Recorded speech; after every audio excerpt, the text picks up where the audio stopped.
Hey everybody, I just wanted to share a thought that I've been having the entire Shabbos. I'm thinking about this, and I just wanted to share it with you. Friday afternoon, I got a text and then a call from a good friend of mine who told me the story. A friend of his was standing online in a supermarket. So picture, if you can, a Friday afternoon, local supermarket, jammed with people, hundreds of people, before Shabbos, buying last-minute things. And he looks over and sees a woman with a full shopping cart.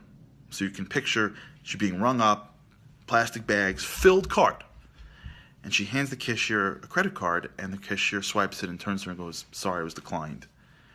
And she's like, "Okay, just put it on my account." And the woman goes to her account and goes, "Sorry, account's maxed out. A few $1,000s, you're out." And the woman's like, she wanted to just like, can you imagine, like, crawl into a hole? What is she gonna do? Like, she's like, "Okay, maybe I'll just leave it here, or I'll put it back," and she wanted to just disappear. And while she's suffering, there was a guy in line right next to her. And immediately, when he's sort of listening to what's going on, he puts his hand in his pocket, he pulls out a credit card, and nonchalantly just hands it to the cashier and says, "Just put it on my card." And she turns to him like with eyes filled of, and he like just gives her a nod, like, "I got it. Don't worry about it. It's on." And she just gives him a look of like, "I can't thank you enough." And he, "No problem." And she just, with full appreciation in her heart, probably tears in her eyes, she just takes her shopping cart and leaves the store. And this guy goes next, and this other guy's watching this, and he just can't believe it, like the quickness, generosity. So he hears him tell the cashier how much is on her account. And the cashier says it was a few $1,000s. And he says, "Do me a favor, add me up for my groceries and include her whole account. I'll cover her account. Wipe it clean on my card." And the cashier says, "Okay." Swipes it. He gets his groceries. He just picks up his groceries and he walks out. And I've been thinking about that story the whole Shabbos. No fanfare. No one knows who he is. No smiling. No high stepping. No patting on the back. Just picked up his groceries and walked out after just covering the groceries and the entire account for a stranger. And this story has so many meanings to me. One, the idea of Mika Amcha Yisrael. We're one family. We take care of each other. If it was his daughter, he would do it in a second, right? If it's his sister, which it is, he would do it in a second, and we're all brothers and sisters. And when some people understand it in their cut, it makes us all better.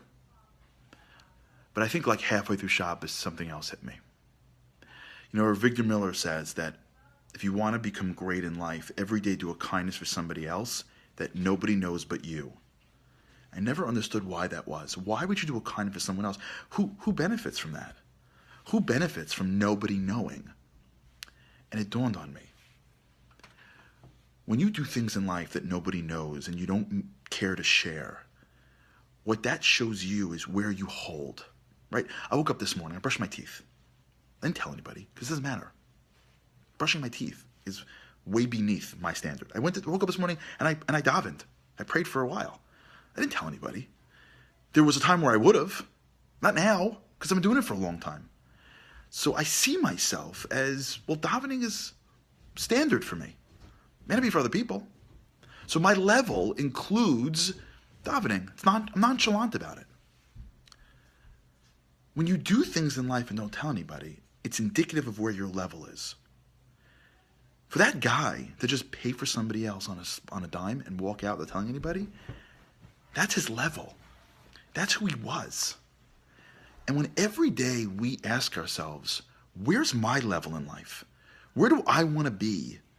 And we do things without fanfare, without expecting anything in return, just because it's right, it reminds us of where we want to be in life, who we want to be.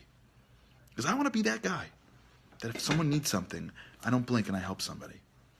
And when I think about the guy, I don't know who he is, who did that, what excites me is that it makes us all think, this is the level that we should be playing at. It should be nothing for us to sacrifice for somebody else. Just grab our groceries and leave the store. And if we live this way, we become the people that I think we're meant to be.